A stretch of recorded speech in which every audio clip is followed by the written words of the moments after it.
Hello students, আমি তোমাদের প্রিয় নীতিশ স্যার জ্ঞানজ্যোতি কোচিং সেন্টারের পক্ষ থেকে তোমাদের প্রত্যেককে জানাই স্বাগত। তো স্টুডেন্টস, আজকে আমি তোমাদের সঙ্গে যে বিষয়টি নিয়ে আলোচনা করব সেটা হচ্ছে জি হিস্ট্রি। যে সমস্ত ছাত্রছাত্রীরা ফোর্থ সেমিস্টারে অনার্স নিয়ে পড়ছো বিভিন্ন সাবজেক্টে, কিন্তু জিতে যারা হিস্ট্রি রেখেছো তাদের জন্য আজকের এই সাজেশনটা, এবং যারা সিক্স সেমিস্টারের প্রোগ্রাম কোর্সে রয়েছে তাদের জন্য কিন্তু আজকের এই সাজেশনটা।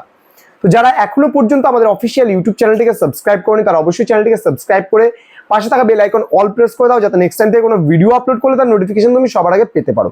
এছাড়া তোমরা যারা ভাবছো অনলাইনে আমাদের কাছে পড়বে তারা অবশ্যই যোগাযোগ করতে পারো আমাদের অফিসিয়াল নাম্বারে। যারা অনার্সের স্টুডেন্ট কিন্তু খালি জিইটা পড়তে যাও তাদের জন্য কোর্স ফি রয়েছে 199 রুপিস, কিন্তু যারা প্রোগ্রাম কোর্সে রয়েছে তারা যদি আমাদের কাছে পুরো প্যাকেজটা নিতে যাও তার জন্য 499 রুপিস পুরো কোর্স ফি। ডেসক্রিপশন বক্সে আমাদের নাম্বার দেওয়া আছে 6295916282 অথবা 7076398606, এই দুটো নম্বরে আমাদের সঙ্গে সরাসরি যোগাযোগ করতে পারো। চলো শুরু করছি আজকের ক্লাসটি। তো প্রশ্নমান 3, তোমাদের কয়েকটা প্রশ্ন, আমি 16টা প্রশ্ন দেবো। এই 16টা প্রশ্নের মধ্যে তোমরা একদম 100% কমন পাচ্ছ। প্রথম প্রশ্ন, সত্যবিলোপ নীতি বলতে কি বোঝো বা সত্যবিলোপ নীতির উপরে একটি টিকা লেখো। পরবর্তী প্রশ্ন, গুরু নানক সম্পর্কে টিকা লেখো অথবা নানক কে ছিলেন। ওকে। প্রশ্ন নম্বর 3, চিস্তি ও সুহরাবর্দী সিলসিলাহ সম্পর্কে আলোচনা করো বা টিকা লেখো চিস্তি ও সুহরাবর্দী সিলসিলাহ। নেক্সট প্রশ্ন নম্বর 4, দেওয়ানি বলতে কি বোঝো। ওকে, দেওয়ানি বলতে কি বোঝো। নেক্সট প্রশ্ন নম্বর 5, জাট ও সওয়ার শব্দ দুটির মধ্যে পার্থক্য কি রয়েছে বা জাট ও সওয়ার বলতে কি বোঝো অথবা টিকা লেখো জাট ও সওয়ার। ওকে। পরবর্তী প্রশ্ন, জালিয়ানওয়ালাবাগের হত্যাকাণ্ড বলতে কি বোঝো। জালিয়ানওয়ালাবাগের হত্যাকাণ্ড বলতে কি বোঝো। 7 নম্বর প্রশ্ন, চৌথ ও স্বদেশমুখী বলতে কি বোঝানো হয়েছে বা চৌথ ও স্বদেশমুখী বলতে কি বোঝো। পরবর্তী প্রশ্ন, জিন্দা পীর কাকে এবং কেন বলা হয়। জিন্দা পীর কাকে এবং কেন বলা হয়, খুবই গুরুত্বপূর্ণ একটি প্রশ্ন।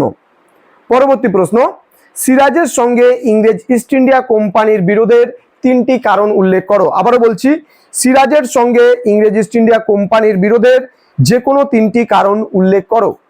পরবর্তী প্রশ্ন, মডারেটস বা নরমপন্থী সম্পর্কে টিকা লেখো বা নরমপন্থী কাদের বলা হয়। পরবর্তী প্রশ্ন, লর্ড কার্জন কেন বাংলাকে বিভক্ত করেছিলেন। লর্ড কার্জন কেন বাংলাকে বিভক্ত করেছিলেন। পরবর্তী প্রশ্ন, ইবন বতুতা কে ছিলেন। 12 নম্বর প্রশ্ন, ইবন বতুতা কে ছিলেন। নেক্সট প্রশ্ন, সুল ই কুল সম্পর্কে টিকা লেখো। আবারও বলছি, সুল ই কুল সম্পর্কে টিকা লেখো। পরবর্তী প্রশ্ন, স্বদেশী ও বয়কট কথার অর্থ কি। স্বদেশী ও বয়কট কথার অর্থ কি। নেক্সট প্রশ্ন, নূরজাহান চক্র বা নূরজাহান জুনতা বলতে কি বোঝো। এবং সর্বশেষ প্রশ্ন, সত্যাগ্রহ বলতে কি বোঝো। এই যে 16টা প্রশ্ন তোমাদেরকে দেওয়া হলো, এই 16টা প্রশ্নের মধ্যে তোমরা 100% কমন পাবেই পাবে।